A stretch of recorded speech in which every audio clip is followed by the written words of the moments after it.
శుక్లాంబరధరం విష్ణుం శశివర్ణం చతుర్భుజం ప్రసన్నవదనం ఛాయేత్ సర్వవిఘ్నోపశాంతయే. గురుర్బ్రహ్మ గురుర్విష్ణుః గురుర్దేవో మహేశ్వరః గురుస్సాక్షాత్ పరబ్రహ్మ తస్మై శ్రీ గురవే నమః. శ్రీ గురుభ్యో నమః. హరి ఓం.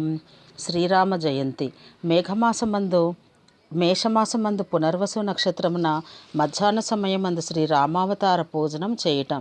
తిథి ప్రాధాన్యం చే పూజనము జయ అనియు, నక్షత్ర ప్రాధాన్యం చే పూజనము జయంతి అనియు కొందరి మతము. మధ్యాహ్న సమయమున పూజనము జయ అనియు, నిశీధ సమయమందు పూజనము జయంతి అనియు కొందరి మతము. చైత్రశుద్ధ నవమి తిథి అందు మధ్యాహ్నమున శ్రీరామ పూజనము శ్రీరామ జయంతి అని వైదిక సార్వభౌముడు మొదలగు నిబంధనకారులు చెబుతున్నారు. శ్రీ ముదలి ఆండాన్ వర్ష తిరు నక్షత్రము.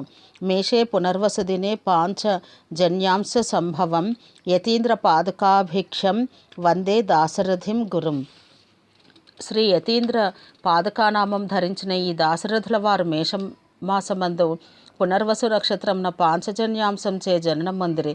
అందుకే వీరికి మేషమాసమందు పునర్వసు నక్షత్రమున వర్షతీరు నక్షత్రము జరుగుచుండును. శ్రీ మధుర వియాల్వారు సాత్తుమర. మేషే చిత్ర సముద్భూతం పాండ్యదేశే గణాంశజం శ్రీ పరాంకుశ సద్భక్తం మధురం కవిమాశ్రయే. ఈ మధుర కవి ఆల్వారు పాండ్యదేశం నందు గణాంశంతో పరాంకుశమునికి భక్తుడుగా మేషమాసమందు చిత్ర నక్షత్రమును జననం పొందిరి. అందుకే మేషమాసమున చిత్తా నక్షత్రమున సాత్తుమర సంకల్పించి ఆ దినముతో కూడిన 10వ దినమున ముందుగా ఉత్సవములు ప్రారంభించి చేయిచు ఆ దినమున సాత్తుమర జరుపుదురు. శ్రీ పరాశర భట్టర్ వర్ష తిరునక్షత్రం.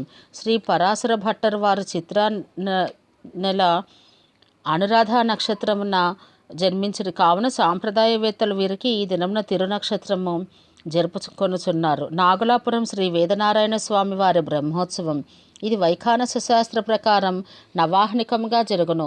మేషమాసమందు శ్రవణ నక్షత్రమున అవభృదం జరుగునట్లు సంకల్పించి ముందుగా ఆ దినముతో కూడిన 9వ దినమున ధ్వజారోహణము, ఆ దినమునకు పూర్వదినమున అంకురార్పణమును జరుగును.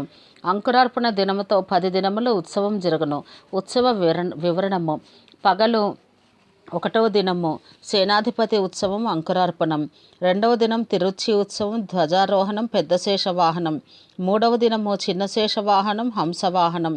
4వ దినం సింహవాహనం ముత్యపు పందిరి వాహనము. 5వ దినం కల్పవృక్ష వాహనము సర్వభూపాల వాహనము. 6వ దినం పల్లకీలో మోహిని అవతారోత్సవం గరుడ వాహనము. 7వ దినం హనుమద్వాహనం సాయంకాలం వసంతోత్సవం గజవాహనం. 8వ దినం సూర్యప్రభ వాహనం చంద్రప్రభ వాహనం. 9వ దినం రథోత్సవం అశ్వవాహనం. 10వ దినం పల్లకీ ఉత్సవం అవభృదోత్సవం తీర్థవారి చక్రస్నానం. తిరుచిలో ధ్వజారోహణోత్సవం. ఇట్లుగా బ్రహ్మోత్సవం పూర్తేగును. తిరుపతి గంగ జాతర. మేషమాసమందు అనగా చిత్ర నెలయందు తిరుపతి గ్రామదేవత యగు గంగానమ్మకు 4వ మంగళవారం జాతర ప్రారంభమై పై మంగళవారం వరకు 7 దినములు జరుగును. ఈ మంగళవారంతో జాతర పూర్తి అగును. వైశాఖ మాసం. చాంద్రమాన సిద్ధములకు చైత్రాది ద్వాదశ మాసములలో 2వది అగు మాసము. విశాఖ నక్షత్రంతో కూడిన పూర్ణిమ గల మాసమొకట చేది వైశాఖ మాసము అని వ్యవహరించబడుచున్నది. భృగు మహర్షి తిరునక్షత్రము. ఈ శ్రీ విఖనస మహర్షి శిష్యులలో ప్రథములుగా ఖ్యాతి గడించి ఆరాధనా శాస్త్రమును అనుగ్రహించిన మహనీయులు. వీరు వైశాఖ మాసమున రోహిణి నక్షత్రమున జననం పొందిరని వైఖాన సాగమం తెలుపుతున్నది. కావున వీరికి ఈ దినమున తిరునక్షత్రం జరుపుతున్నారు. శ్రీ శ్రీనివాస దీక్షితుల వారి తిరునక్షత్రం. అష్టాదశ కల్పసూత్ర ప్రవక్తలలో ఒకరైన ఆచార్య భగవాన్ మహర్షి అని సార్థకత పొందిన శ్రీ విఖనస మహర్షి అనుగ్రహించిన కల్పసూత్రమునకు భాష్యమును మహనీయులు దీక్షితుల వారు. అయ్యది శ్రీనివాస దీక్షితీయమను పేరు ప్రఖ్యాతిగాంచినది. ఈ మహనీయుడు ఈ వైశాఖ మాసమున రోహిణి నక్షత్రమున జననం పొందిరిగాన వీరికిని ఈ దినముననే తిరునక్షత్రమును జరుపుతున్నారు. శ్రీ పరశురామ జయంతి. వైశాఖ మాస శుక్ల తృతీయ దినమున మధ్యాహ్న కాలం నందు భగవంతుడు లోకరక్షణార్థమై దశావతారములలో 6వది అగు పరశురామ అవతారం స్వీకరించెను. అందుచేత తదుపాసకులు ఆయా అవతార దినములందు ఆయా అవతారములను ఉపాసించెదరు. శ్రీ శంకర జయంతి. అద్వైత మత భాష్యకర్తలకు శ్రీ శంకరాచార్యుల వారు ఈ కలియుగంలో విభవనామ సంవత్సర వైశాఖ శుద్ధ పంచమి సోమవారం ఆర్ద్రా నక్షత్రమున జననముందిరిగాన వైశాఖ శుద్ధ పంచమి దినమున తన్మతావలంబులు శ్రీ శంకర జయంతి అను పేరుతో భాష్యకర్తను పూజించెదరు. శ్రీ పద్మావతి శ్రీనివాసుల పరిణయ మహోత్సవం. కలియుగ వైకుంఠుడని ప్రపంచ ప్రఖ్యాతిగాంచిన వాడును సప్తాచల నివాస రసికుడును అగు శ్రీ శ్రీనివాస స్వామి వారి లీలా విభూతి లోకమునకు అమందానంద కందలిత హృదయారవింద నిశ్యంద మకరంద రసాస్వాదన లంపట చెంచరీకాయ మానసులను చేసి అనుగ్రహింపదలిచి శ్రీ పద్మావతి అమ్మవారితో కళ్యాణ మహోత్సవం జరుపుకున్నట్లు శ్రీ వెంకటాచల మహత్యం తెలుపుతున్నది. చతుర్యుగములో కలిసిన ఒక మహాయుగమందరు. అట్టి మహాయుగములు 27 గతించినవి. 28వ మహాయుగమున ద్వాపరాంతమున మహాభారత యుద్ధం పూర్తయిన పిమ్మట చంద్రవంశమందు మిత్రవర్మ ఆయన మహారాజు తుండేర మండలంలందలి నారాయణపురమును రాజధానిగా ఉన్నర్చి రాజపరిపాలన చేయుచుండెను. పాండ్యకన్యయగు మనోరమను ఉద్వాహమాడి ఆకాశరాజు అను కుమారుని కనెను. అతనికి శకవంశజయగు ధరణీదేవి అను కన్యతో వివాహం గావించి రాజభారం అతని యందు నిచిమిత్రవర్మ వెంకటాద్రి అతని యందు ఇచ్చి మిత్రవర్మ వెంకటాద్రి పుణ్యభూముల యందు తపం గావించెను. ఏకపత్ని వ్రతస్థుడను నియమ నిష్ఠాగరిష్ఠుడు అగు ఆకాశ మహారాజు యజ్ఞార్థం ఆరణి నదీ తీరభూముల దున్నచుండ పద్మగర్భమున మనోరమయమగు బాలను గాంచి ఈమె నా ముద్దు పట్టియే అనుకొనగా అశరీరవాణి రాజా ఈమె నీ కుమార్తెయే నిజంగాను అని పలికే. ఆటంగోలే ఆ రాజదంపతులు పరమానంద సందోహంతో దైవాంశ సంభూతురాలు పద్మమునందుండుట సాక్షాత్తు లక్ష్మీదేవిగా ఎంచి పద్మావతి అని నామమిడి అల్లారు ముద్దుగా పోషించుచుండిరి. ఆమెయు శుక్లపక్ష క్షపాకర్ణి వలె దినదిన ప్రవర్ధమానమై సంచరించుచుండ ఆ ధరణీదేవి గర్భం ధరించి కుమారుని గాంచెను. వసుదాసుడని పేరు అతడు ప్రఖ్యాతిగాంచెను. ఒకనాడు పద్మావతి చెలికత్తెలతో ఆరామమందు విహరించుచుండ నారద మహర్షి సాక్షాత్కరించి అమ్మ నీవు సాక్షాత్తు లక్ష్మీంశ సంభూతురాలవు, శ్రీమన్నారాయణుని దేవేరివి కాగలదానవు, నీ సాముద్రిక లక్షణములను చూడ నాకట్లు తోచుచున్నది అని పలికి అంతర్ధానమయ్యను. సుకుమారియు సఖీ పరివృతయోగు ఆ పద్మావతి ఆ వనంలో కొంత తడవు విహరించుచుండ శంఖచక్ర గదాధరుడు పీతాంబరధరుడు నీలమేఘశ్యాముడు ధృతోర్ధ్వ పుండ్రధరుడు అగు స్వామి మృగయా వినోదార్థమై హయం అధిరోహించి వార్ల వద్దకు వచ్చెను. ఈహామృగమిటు వచ్చినది మీరడు చూచిరా అని ప్రశ్నించెను. ఏకాంతమున స్త్రీజనం విహరించుచుండ పరపురుషుల మృగయార్థం వచ్చుట ఆకాశరాజు తనయ విహారస్థలమున సంచరించుట శిక్షార్హులు. ఇట్లు మృగముల వేటాడనర్హం కాదు పొండని వారించిరి.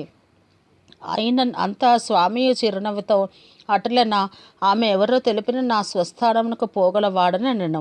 వెంటనే ఆ తలోదరి నేను ఆకాశరాజు తనయేను, మీరెవరు, పేరేమి, ఎచటివార్లు అని ప్రశ్నించెను.